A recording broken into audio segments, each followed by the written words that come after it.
Hey y'all, bring it on in. I want to talk to my moms that are working moms.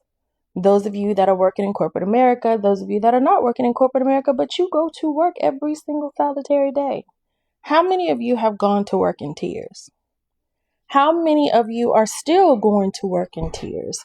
How many of you are driving to work almost every day or most days, or you have in the past with nothing but tears in your eyes? And then you get to the office or you get to your destination, wherever your job is, and now you got to suck that shit in and act like it never happened.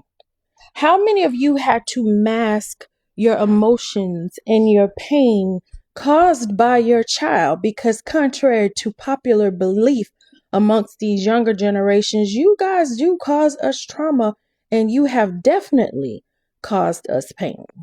How many times have you been in the office or working actively in your job and your child calls you or texts you and it's with disrespect or dishonor or trauma or some type of toxic negative energy that they dumped on you, but yet you are supposed to go right back to work and pretend like it did not happen? How many of you felt like you needed a safe space amongst your girlfriends or amongst your peers at work where you could share your experience and not have to worry about judgment or them mocking you as a mother behind your back?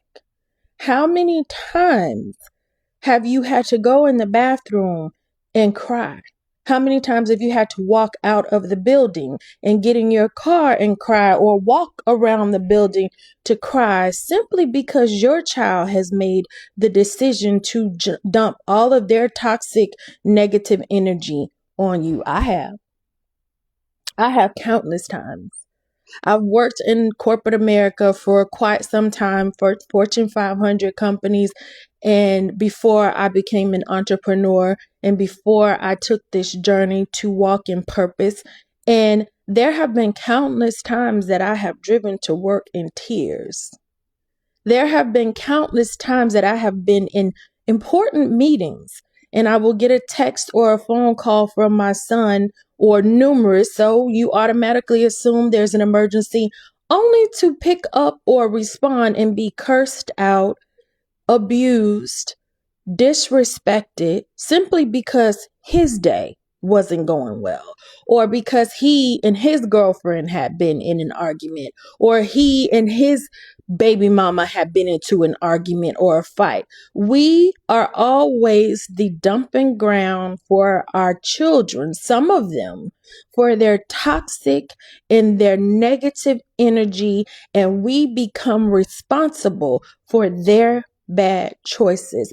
But how many times have you, as a working mother, had to try to shift your focus away from that negativity or mask your emotions?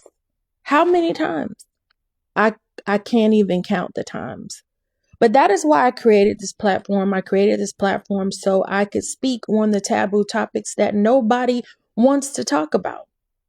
I created this platform for mothers to feel supported. I created this platform for mothers to have a safe space to share their experiences or their emotions or their true feelings authentically and unapologetically. And you should not be judging a mother simply because her feelings may not align with what society has told us motherhood should align with. That is why I created this space. I created this space because I wanted a safe space.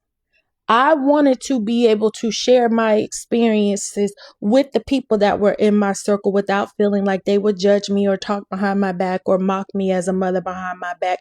Because let me tell you something, when you speak ill of another mother's experience simply because it is not your experience, do not think at some point that it will not circle back to you. I don't care how perfect you think you are. I care how perfect you think your children are. It always comes back in some form. The thing is, you're not going to come back and tell that mother that you're experiencing those things because you said such negative things about her. But I said all of that to say to all of my corporate moms, all of my moms that don't work in corporate, but you do go to work every single day, to all of the moms that are also entrepreneurs that are working hard and you're still overstimulated, your nervous systems are agitated, you have been in survival mode for a long, long time. This is a safe space for you. And I will always make sure it's a safe space for you. But also make sure it's a safe space for me. Okay? All right. So again, I know that was long, but it was on my heart to really talk to those moms that go to work every single day and we have to pretend like nothing is happening and nothing is going on when we are in pain and we are suffering in silence. And there's also not many spaces in companies for mothers. And I would love to talk to some of your organizations, if you work in corporate America or wherever you work. If you have an HR or a people officer or any employee resource group that focuses on moms, have them reach out to me. And if you don't have those resources, maybe you should go and talk to them to create those resources, because you would be surprised how many mothers need support groups right there in their companies, right there wherever they're working, to help them manage what they are dealing with as it relates to the abuse and the disrespect and estrangement that mothers are dealing with right now. Okay? All right. Again, I know that was long, but it was on my heart, and it's been on my heart for quite some time, because I've always wondered if women dealt with what I dealt with for many, many years, going into offices, putting on this face like nothing was wrong, trying to stay focused when the whole time I was sitting there broken.